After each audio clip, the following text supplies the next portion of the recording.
You're listening to a Reliance podcast, conversations and insights about our efforts to end sexual violence in one generation.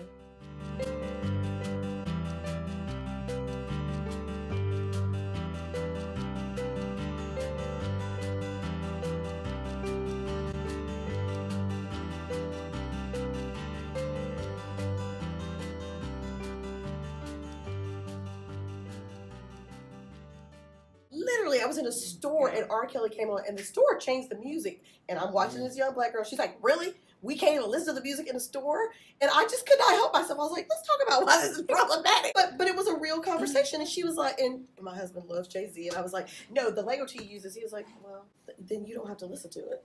And it's all relevant and true, right? I don't get to tell somebody how the art makes them feel. Right. And that's really ultimately what people felt like we were doing. We were taking everything. Yeah. Not only were we, and I mean this in quotes, we were tearing down these black men, we were also removing the gift of artistry from. I mean, the piece I wrote for North Carolina around Cosby was, and you can still love Heathcliff Huxtable because that's actually who you love. Right. You don't know Bill Cosby. And literally my local programs were like, "Oh God, thank you for saying that." And that's what I think is happening, is people are grieving black people making it. Somebody like R. Kelly, poor, also sexually abused, right? Like they're hearing and taking all this in, and then at the same time we're dismantling the feeling that they have attached to this person's artistry. That's the issue that I think we're going to have to be careful with Michael Jackson, right? Those survivors, like many childhood sexual abuse, they love him, right? There is a relationship. Yes. Yeah. We know what it means, but most people who don't do what we do are not that nuanced to separate Wade talking about how much he loved Michael Jackson, right? Yeah. He still loves him, y'all. That is not going away. He was like a partner. He is a partner in him. So to demonize doesn't help survivors either. Yeah.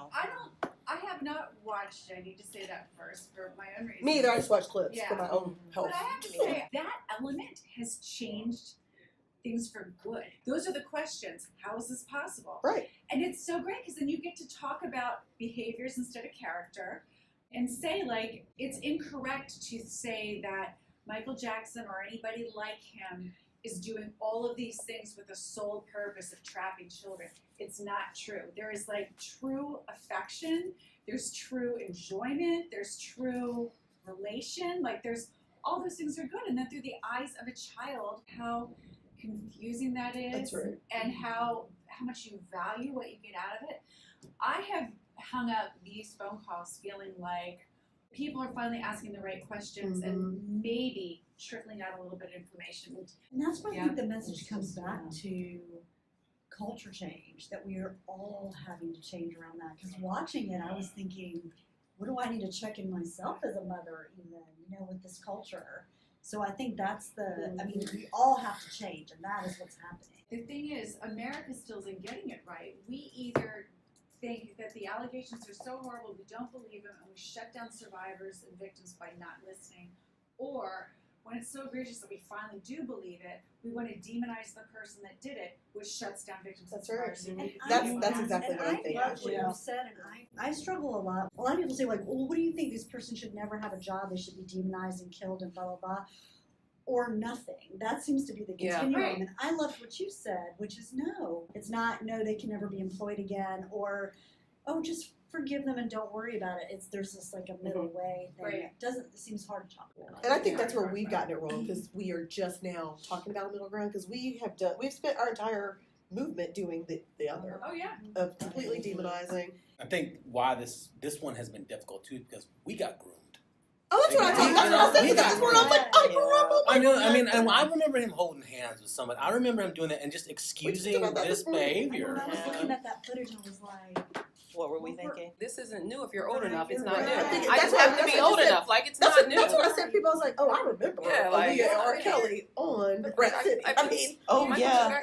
I remember Kurt Loder reporting it on MTV, and the marriage license was there, and it was like, did y'all know he married this child? And we were like, you see what I'm saying? It's true. Yeah. Like, we should have seen that. Like, even when the first trials were happening, we knew, and he fully admitted, that he shared a bed with children he told us that. who were just like friends of his. Right. I was watching it and I was thinking, you send your child off to go sleep in a bed with a grown man at 7 that you just I will met. say, I feel like that They were I didn't blinded think by it the was. celebrity. I'm not saying they weren't blinded by the celebrity, but also it felt like he has got this large suite with a monkey and a bunch of toys, and they're over there playing video games and doing fun stuff. Why would I not want to have a sleepover with Uncle Michael? First, I don't think that people were as protective of boys in the 80s I as don't they think were so. of girls. That's The absolutely idea that People an just thought adult it was male was girls going that to could- molest a boy My brother was said not. that I couldn't do. I think what people assumed is that if someone is abusing my child, they're going to cry and be traumatized, and I'm going to know something is wrong. Absolutely. Not, I Well, want my to keep point is- hanging out over there My doing point is, something I fun. do think that there is an element of celebrity that needs to be part of the conversation. Yeah. That Oh, for why- Yes. Yeah. We feel like we All- know them. All of our relationships Right. to celebrity, Right. Mhm. you know, and how we cultivate it. Mhm. And Oh, that allows great. us to do Yeah. things Yeah. that we Yeah, wouldn't normally absolutely. do. I also I think agree. that, you know, for many of those parents, like a lot of us grew up with Michael Jackson, right? And so we saw him be robbed of his childhood, but you feel that, like that natural love or affection or care, something for that person. And so I think a part of that, like, didn't allow us to like go further Yeah.